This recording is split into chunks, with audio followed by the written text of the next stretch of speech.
ಇವತ್ತು ಸೋಮವಾರ, ನಿನ್ನೆ ಭಾನುವಾರ ಎಸ್ಐಟಿ ಶೋಧ ನಡೀತಿರಲಿಲ್ಲ. ಕಾರಣ ಸರ್ಕಾರಿ ರಜೆ. ಆದರೆ ಇಂದೇ ಧರ್ಮಸ್ಥಳ ಫೈಲ್ಸ್ ಕ್ಲೈಮ್ಯಾಕ್ಸ್ ಹಂತಕ್ಕೆ ಬರುತ್ತಾ? ಹಾಗಾದ್ರೆ ಇವತ್ತು ಧರ್ಮಸ್ಥಳದಲ್ಲಿ ಶೋಧ ಕಾರ್ಯ ಇರೋದಿಲ್ವಾ? ಇಂದೇ ಧರ್ಮಸ್ಥಳ ಫೈಲ್ಸ್ ಕ್ಲೈಮ್ಯಾಕ್ಸ್ ಹಂತಕ್ಕೆ ಬರುತ್ತಾ? ದಿ ಎಂಡ್ ಆಗುತ್ತಾ? ಎಸ್ಐಟಿ ತನಿಖೆ ಮುಂದುವರಿಯುತ್ತಾ ಅಥವಾ ಇಲ್ವಾ?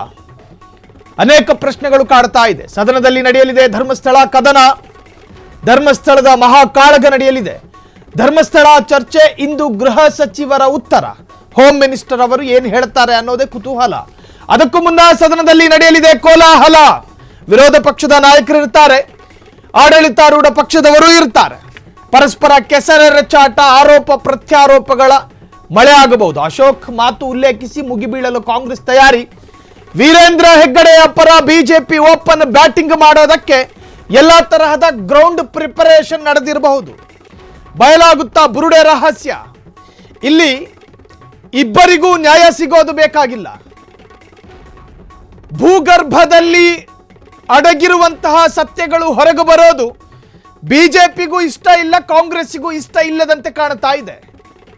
ಉಪಮುಖ್ಯಮಂತ್ರಿಯವರ ಸ್ಟೇಟ್ಮೆಂಟ್ಗಳು, ಗೃಹ ಸಚಿವರ ಮುಂದಿನ ನಡೆಗಳು, ಆರೋಗ್ಯ ಸಚಿವರ ಹೇಳಿಕೆಗಳು, ಆರ್ ಅಶೋಕ್ ವಿರೋಧ ಪಕ್ಷದ ಸ್ಥಾನದಲ್ಲಿ ನಿಂತುಕೊಂಡು ಅವರ ಹೇಳಿಕೆಗಳು, ಯಲಹಂಕ ಶಾಸಕರ ಪಾದಯಾತ್ರೆಯ ನಿರ್ಧಾರಗಳು, ಬಸನಗೌಡ ಪಾಟೀಲ್ ಯತ್ನಾಳ್ ಬಾಯಿಗೆ ಬಂದ ಹಾಗೆ ಮಾತನಾಡ್ತಾ ಇರತಕ್ಕಂಥ ಹೇಳಿಕೆಗಳು, ಇವೆಲ್ಲವನ್ನು ಗಮನಿಸ್ತಾ ಇದ್ರೆ ಈ ಹೆಣಹೂತ ಪ್ರಕರಣ ಒಂದು ಕ್ಲೈಮ್ಯಾಕ್ಸ್ ಹಂತಕ್ಕೆ ಬರೋದು ಇಬ್ಬರಿಗೂ ಇಷ್ಟ ಇಲ್ಲ ಅನ್ನೋ ಥರ ಕಾಣ್ತಾ ಇದೆ.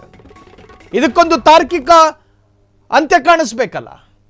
ಸೊ ಹಾಗಾಗಿ ಇವತ್ತು ಜನರಲ್ಲಿ ವಿಶೇಷವಾದಂಥ ಕುತೂಹಲ ಇದೆ. ಇವತ್ತು ಸೆಷನ್ ಮುಂದುವರಿಯುತ್ತೆ. ಆ ಸೆಷನ್ನಲ್ಲಿ ಮೊನ್ನೆ ಹೇಳ್ತಾ ಇದ್ರು ಡಿ ಕೆ ಶಿವಕುಮಾರ್ ಅವರು, ಸೋಮವಾರ ದಿನ ಗೃಹ ಸಚಿವರು ಎಲ್ಲ ತರಹದ ಕ್ಲಾರಿಟಿಯನ್ನು ಸದನದಲ್ಲಿ ಕೊಡ್ತಾರೆ ಅಂತ ಹೇಳಿ, ಅಧಿಕೃತ ಕ್ಲಾರಿಟಿ. ಎಸ್ಐಟಿ ಮುಖ್ಯಸ್ಥ ಮೊಹಾಂತಿ ಕೊಡದೇ ಇರತಕ್ಕಂತಹ ಕ್ಲಾರಿಟಿ. ಹೌದು, ಅಬ್ವಿಯಸ್ಲಿ ಮೊಹಾಂತಿ ಅವರು ಎಲ್ಲ ತರಹದ ವರದಿಗಳನ್ನು ಗೃಹ ಇಲಾಖೆಗೆ ಸಲ್ಲಿಕೆ ಮಾಡಿರ್ತಾರೆ.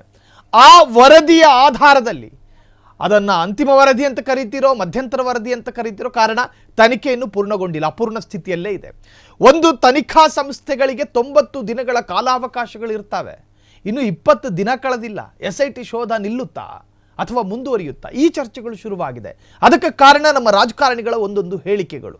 ಹಾಗಾದರೆ ಡಿ ಕೆ ಶಿವಕುಮಾರ್ ಹೇಳಿದಂತೆ ಇವತ್ತು ಸದನದಲ್ಲಿ ಗೃಹ ಸಚಿವರು ಇದಕ್ಕೊಂದು ಕ್ಲೈಮ್ಯಾಕ್ಸ್ ಟಚ್ ಅನ್ನು ಕೊಡ್ತಾರಾ? ದಿ ಎಂಡ್ ಹೇಳ್ತಾರಾ? ಅಥವಾ ಎಸ್ಐಟಿಯ ಮುಖ್ಯಸ್ಥ ಮೊಹಾಂತಿ ಕೊಟ್ಟಿರ್ತಕ್ಕಂತಹ ಮಧ್ಯಂತರ ವರದಿಯನ್ನು ಆಧಾರವಾಗಿಟ್ಟುಕೊಂಡು ಇದರ ಸತ್ಯಾಸತ್ಯತೆಗಳನ್ನು ಸದನದಲ್ಲೇ ಇವತ್ತು ಪ್ರಸ್ತಾಪ ಮಾಡ್ತಾರಾ ಅಥವಾ ಪ್ರತ್ಯೇಕವಾಗಿ ಅದನ್ನು ಅಧಿಕೃತಗೊಳಿಸ್ತಾರಾ ಅನ್ನುವಂಥದ್ದೇ ರಾಜ್ಯದ ಜನ ಕಾಯ್ತಾ ಇರ್ತಕ್ಕಂತಹ ಅತಿ ದೊಡ್ಡ ಮಹತ್ವದ ವಿಚಾರ. ಸೊ ಎಸ್ಐಟಿ ತನಿಖೆ ಇದು ಕೂಡ ಪೂರ್ಣಗೊಂಡಿಲ್ಲ. ಒಂದು ಕಡೆ ಪ್ರಥಮ ಸಾಕ್ಷಿದಾರ ತೋರಿಸಿದ ಜಾಗವನ್ನೆಲ್ಲವೂ ಕೂಡ ಶೋಧ ಮಾಡಲಾಗಿದೆ. ಆದರೆ ನಿನ್ನೆ ಪಾಂಗಳದಲ್ಲಿ ನಡೆದಂಥ ಒಂದು ಬೆಳವಣಿಗೆ, ಆ ಬೆಳವಣಿಗೆಯಲ್ಲಿ ಅಷ್ಟೂ ಜನ ಹೇಳ್ತಾ ಇರೋದು ಎಸ್ಐಟಿ ತನಿಖೆಯನ್ನು ನಿಲ್ಲಿಸಬೇಕು ಅಂತ ಹೇಳಿ ಒಂದು ವರ್ಗ ಸಿದ್ಧತೆಯನ್ನು ಮಾಡಿಕೊಳ್ತಾ ಇದೆ. ರಾಜಕೀಯ ಪ್ರೇರಿತವಾದಂತಹ ಪ್ರಯೋಗಗಳನ್ನು ಮಾಡಲಾಗ್ತಾ ಇದೆ. ಹಾಗಾಗಿ ಯಾವುದೇ ಕಾರಣಕ್ಕೂ ಕಾನೂನಿನ ಅಡಿಯಲ್ಲಿ ಒಂದು ತನಿಖಾ ಸಂಸ್ಥೆ ಕೇವಲ 20-22 ದಿವಸಗಳಲ್ಲಿ ಸಾಕ್ಷ್ಯಗಳು ಸಿಗದೇ ಇದ್ದ ಕಾರಣವನ್ನು ಇಟ್ಟುಕೊಂಡು ತನಿಖೆಯನ್ನು ನಿಲ್ಲಿಸೋದಕ್ಕೆ ಬರೋದಿಲ್ಲ. ಕಾನೂನಿನಲ್ಲಿ ಅವಕಾಶ ಬೇಕಲ್ಲ. ಎಸ್ಐಟಿ ರಚನೆ ಮಾಡಿದ್ದು ತೆಲಂಗಾಣ ಸರ್ಕಾರನೂ ಅಲ್ಲ, ತಮಿಳುನಾಡು ಸರ್ಕಾರನೂ ಅಲ್ಲ, ಕರ್ನಾಟಕದ ಸ್ಟೇಟ್ ಗವರ್ನಮೆಂಟ್. ಮಾರ್ಕ್ ಮಾಡಲಾದ 6ನೇ ಸಮಾಧಿಯಲ್ಲಿ ಸಾಕ್ಷ್ಯಗಳು ಸಿಕ್ಕಿದ್ದಾವೆ. 13-14ರಲ್ಲೂ ಕೂಡ ಸಾಕ್ಷ್ಯಗಳಿಗೆ ಸನಿಹ ಆಗುವಂಥ ಒಂದಷ್ಟು ಅಂಶಗಳು ಕೂಡ ಎಸ್ಐಟಿ ಅಧಿಕಾರಿಗಳಿಗೆ ಸಿಕ್ಕಿದ್ದಾವೆ. ಮತ್ತೊಬ್ಬ ಸಾಕ್ಷಿದಾರನ ಸ್ಥಳ ಹಾಜರಾಗಬೇಕು. ಇನ್ನೊಬ್ಬ ಗ್ರಾಮಸ್ಥ ಸಾಕ್ಷಿದಾರ ಯಾರಿದಾನೋ ಆತನ ಹೇಳಿಕೆಯನ್ನು ಕೂಡ ಎಸ್ಐಟಿ ಅಧಿಕಾರಿಗಳು ಪರಿಗಣಿಸಿಕೊಳ್ಬೇಕು. ಕಾನೂನಲ್ಲಿ ಅವಕಾಶ ಇದೆಯಲ್ಲ. ಆತ ಸುಳ್ಳು ಹೇಳ್ತಾ ಇದ್ದಾನೋ ನಿಜ ಹೇಳ್ತಾ ಇದ್ದಾನೋ, ಪಾಲಿಗ್ರಾಫ್ ಟೆಸ್ಟ್ ಆಗಲಿ, ಬೇರೆ ಬೇರೆ ಇದು ಒತ್ತಡಗಳು ಬರ್ತಾ ಇದೆ. ಆತ ಸುಳ್ಳು ಹೇಳ್ತಾ ಇದ್ದಾನೆ, ಆತನನ್ನು ಮೈಂಡ್ ಮ್ಯಾಪಿಗೆ ಒಳಪಡಿಸಬೇಕು, ಸುಳ್ಳು ಪತ್ತೆ ಪ್ರಯತ್ನಕ್ಕೆ ಆತನನ್ನು ಒಳಪಡಿಸಬೇಕು. ಹೀಗೆಲ್ಲ ಸಾಕಷ್ಟು ಚರ್ಚೆಗಳ ನಡುವೆ ಎಸ್ಐಟಿ ತನಿಖೆ ನಿಲ್ಲುತ್ತಾ? ಇವತ್ತು ಸದನದಲ್ಲಿ ಗೃಹ ಸಚಿವರು ಅದಕ್ಕೊಂದು ಕ್ಲಾರಿಟಿ ಕೊಡ್ತಾರಾ?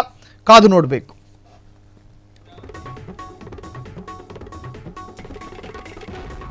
ಸೊ ಒಂದು ಕಡೆ ಉಪಮುಖ್ಯಮಂತ್ರಿ ಹೇಳುತ್ತಾರೆ, ನಾನು ಸರ್ಕಾರದ ಒಂದು ಭಾಗ ಅಲ್ಲ, ನನ್ನ ಹೇಳಿಕೆಗಳು ನನ್ನ ವೈಯಕ್ತಿಕ ಅಂತೇಳಿ ಸ್ವತಃ ಅವರೇ ಹೇಳ್ಕತ್ತಾರೆ. ಮೊನ್ನೆ ಒಂದು ಹೇಳಿಕೆ, ನಿನ್ನೆ ಅದರ ಮುಂದುವರಿದ ಹೇಳಿಕೆ, ಹೀಗೆ ಅವರ ಹೇಳಿಕೆಯ ಸಾಲುಗಳು ಬದಲಾಗ್ತಾ ಇದ್ದಾವೆ. ಅರ್ಥಗಳು ಅದೇ ಇರುತ್ತೆ, ತಾತ್ಪರ್ಯಗಳು ಅದೇ ಇದ್ದಾವೆ, ಆದರೆ ಸಾಲುಗಳು ಬದಲಾಗ್ತಾ ಇದೆ. ಮೊನ್ನೆಯಷ್ಟೇ ಸಿದ್ದರಾಮಯ್ಯರ ಹೇಳಿಕೆಯನ್ನು ಕೂಡ ಅವರು ಹೇಳ್ಕೊಂಡು ಬಂದರು. ಸಿದ್ದರಾಮಯ್ಯರ ಅಭಿಪ್ರಾಯವು ಹಿಂಗೆ ಇತ್ತು, ಕೆಲ ಶಾಸಕರ ಅಭಿಪ್ರಾಯಗಳು ಹಿಂಗೆ ಇತ್ತು. ಪುತ್ತೂರಿನ ಅಶೋಕ್ ರೈ, ಕಾಂಗ್ರೆಸ್ನ MLA, ಅವರು ಕೂಡ ನನ್ನ ಜೊತೆ ಹಂಚಿಕೊಂಡಿದ್ದಾರೆ. ಬಿಜೆಪಿಯ ವೇದವಾಸ್ ಕಾಮತ್ರಿಂದ ಹಿಡಿದು ಅನೇಕ ಶಾಸಕರು ನನ್ನ ಬಳಿ ಇದೇ ಅಭಿಪ್ರಾಯಗಳನ್ನು ಹಂಚಿಕೊಂಡಿದ್ದಾರೆ. ಶಾಸಕರ ಸಚಿವರ ಅಭಿಪ್ರಾಯಗಳನ್ನು ಕಟ್ಕೊಂಡು ಜನರಿಗೇನಾಗಬೇಕಿದೆ? ನೀವು ಪ್ರಭಾವಿ ಸಚಿವರು ಅಂದ ಮಾತ್ರಕ್ಕೆ ನಿಮ್ಮ ಅಭಿಪ್ರಾಯಗಳನ್ನು ಕಟ್ಕೊಂಡು ಜನರಿಗೇನಾಗಬೇಕಾಗಿದೆ? ವಿ ನೀಡ್ ಜಸ್ಟಿಸ್ ಅಂತ ಹೇಳ್ತಿದ್ದಾರೆ ಜನ. ನಮಗೆ ನ್ಯಾಯ ಬೇಕ್ರಯ್ಯ. ನಿಮ್ಮ ವೈಯಕ್ತಿಕ ರಾಜಕೀಯ ತಾತ್ಪರ್ಯದ ಸ್ವಾರ್ಥಕ್ಕಾಗಿ ಹೇಳಿಕೆಗಳನ್ನು ತಿರುಚಬೇಡಿ. ಜನ ಕೂಗಾಡೋದಕ್ಕೆ ಶುರು ಮಾಡ್ಕೊಂಡಿದ್ದಾರೆ. ಸೊ ಇವತ್ತು ಸೆಷನ್ ಮುಂದುವರಿಯುತ್ತೆ. ಆ ಸೆಷನ್ನಲ್ಲಿ ಒಂದು ಕ್ಲಾರಿಟಿ ಸಿಗುತ್ತಾ ಕಾದು ನೋಡಬೇಕು. ಕ್ಷಣ ಕ್ಷಣದ ಸುದ್ದಿಗಳಿಗಾಗಿ ಫ್ರೀಡಂ ಟಿವಿ ಸಬ್ಸ್ಕ್ರೈಬ್ ಮಾಡಿ, ಲೈಕ್ ಮಾಡಿ ಹಾಗೂ ಫಾಲೋ ಮಾಡಿ. ಹೊಸ ಸುದ್ದಿಗಳ ನೋಟಿಫಿಕೇಶನ್ಗಾಗಿ ಬೆಲ್ ಐಕಾನ್ ಮೇಲೆ ಕ್ಲಿಕ್ ಮಾಡಿ.